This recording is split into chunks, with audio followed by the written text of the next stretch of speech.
Muy bien, estimadísimos, bienvenidos a la preparación de nuestra clase número 4, en donde vamos a estudiar el tema de los derechos humanos y la dimensión intelectual.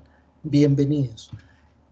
Tenemos para esta serie de videos un objetivo muy claro, y es que podamos comprender la particularidad de la importancia de nuestra inteligencia racional y sus alcances, toda vez que posibilitan y exigen el desarrollo ético a partir de la autonomía. Entonces vamos a comprender muy bien en qué consiste esta inteligencia, cuáles son sus características y por qué terminan convirtiéndonos, a partir de ella, por qué terminamos convirtiéndonos en seres éticos.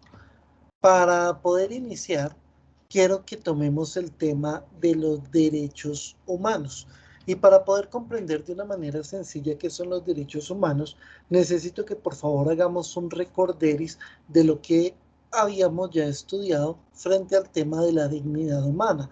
Habíamos dicho que la dignidad, esa palabra, viene del latín dignus, que significa algo valioso, significa valor o valioso. Y por ende, la dignidad humana radica en el valor que poseemos en virtud de aquello que nos hace valiosos, es decir, que nos diferencia de otras especies. Y lo que nos diferencia de otras especies, como ya lo habíamos dicho, son nuestras facultades. La dimensión intelectual, la capacidad de elegir, de decidir por nosotros mismos, la capacidad de amar, la capacidad de relacionarnos conscientemente, la capacidad de gestionar nuestras emociones, la capacidad de determinarnos a nosotros mismos. Y todas estas facultades, todas estas capacidades es lo que nos permite convertirnos en sujeto de derechos, en tanto que debemos ser protegidos, ¿sí? Como también en sujeto de deberes, en tanto que tenemos una obligación que se deriva de nuestras mismas capacidades.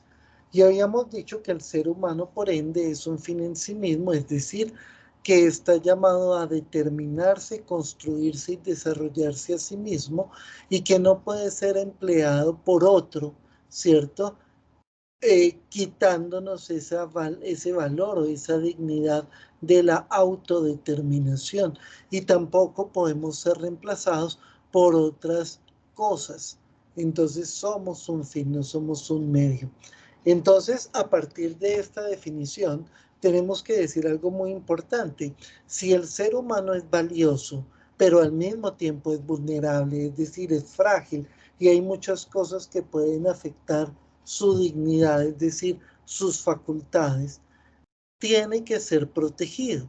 Los derechos humanos son unos principios universales mínimos que buscan proteger, ¿cierto? Respetar, salvaguardar, garantizar nuestra dignidad, posibilitar la vida y el desarrollo de nuestro ser y de nuestras facultades. Y por esa razón se dice que los derechos, ¿sí?, pertenecen a todas las personas, deben ser protegidos y que no deberían ser quitados por otros, porque son unos mínimos que garantizan la protección de eso valioso que somos.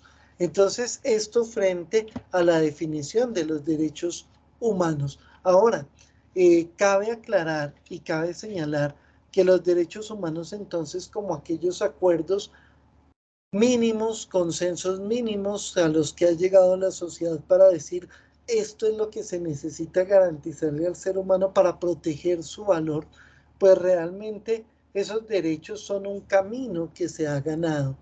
Y desde ese punto de vista, los invito a ver los videos en donde nos explican un poco de la historia de los derechos humanos. Pero es muy importante señalar que en la antigüedad tal vez el precursor de los derechos humanos fue Ciro, rey de los persas, quien construyó un imperio que se diferenciaba de los demás, porque no generó esclavitud, no imponía la cultura, no destruía las culturas y las religiones, sino que lo que buscaba era la protección de esos mínimos personales y sociales dentro de un orden colaborativo, y por eso se considera el precursor de los derechos. De hecho, estos acuerdos se registraron en una tablilla que se llamó el cilindro de Ciro, y que por ende pues termina siendo, como lo decíamos, el fundamento inicial de lo que va a ser el camino de los derechos. Ya posteriormente pasa a Roma y se empieza a hablar de un conjunto de derechos mínimos, pero no era para todas las personas, sino para aquellos que eran considerados los ciudadanos. Y es después de muchas luchas y de mucho tiempo que llegamos, después de la Revolución Francesa, después de las independencias, etcétera, a lo que sería el primer acuerdo, ¿cierto?, de derechos que se conoce como los derechos sociales y políticos, que son los derechos de primera generación.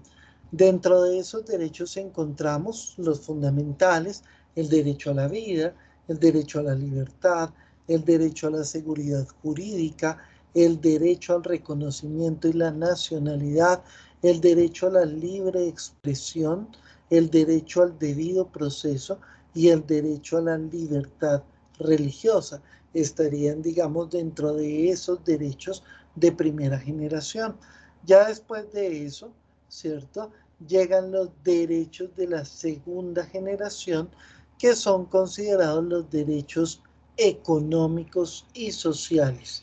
Y resulta que para poder entender esto también hay que meternos un poquito en el contexto económico y macroeconómico.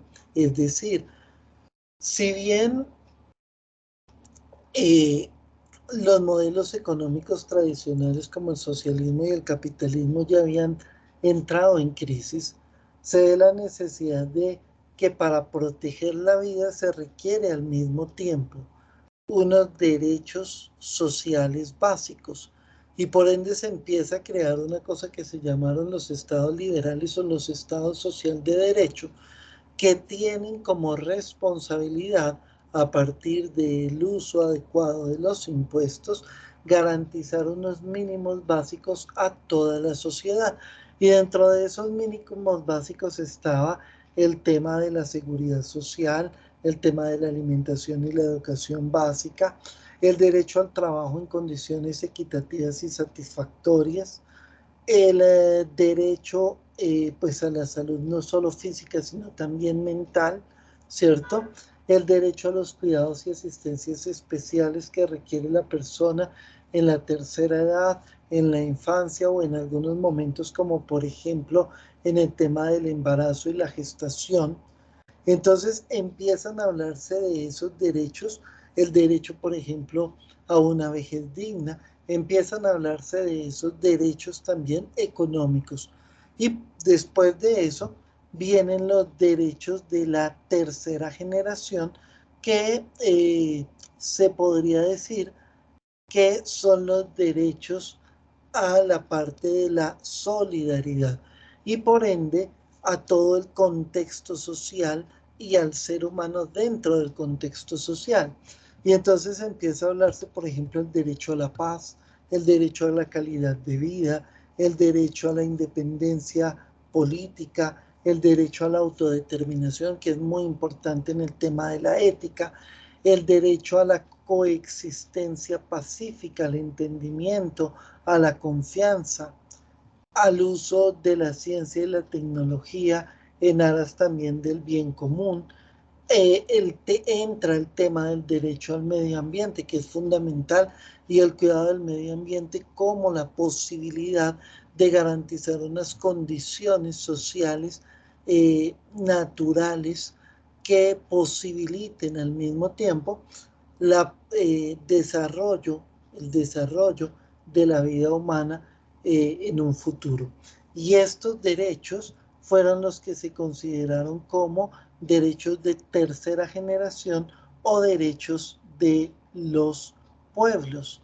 Y por último, Ya con la aparición de todo el tema tecnológico, se empieza a hablar de los derechos de cuarta generación, que son los derechos de las tecnologías de información y comunicación o TIC, en donde se habla del acceso a la información, del acceso a la informática, de todo lo que tiene que ver con las nuevas tecnologías, la autodeterminación y la seguridad informativa, la seguridad digital, entre otras muchas cosas que siguen desarrollándose. Por ejemplo, hoy en día ya con esta realidad palpable que es el tema de la realidad de la inteligencia artificial, pues eso también va a tener que llevar a plantear una serie de derechos del ser humano frente a esas tecnologías y para el uso adecuado de esas tecnologías. Entonces, de esta manera terminamos la explicación de derechos humanos. Espero que les haya gustado y por favor cualquier pregunta o inquietud no la hacen saber. Muchas gracias.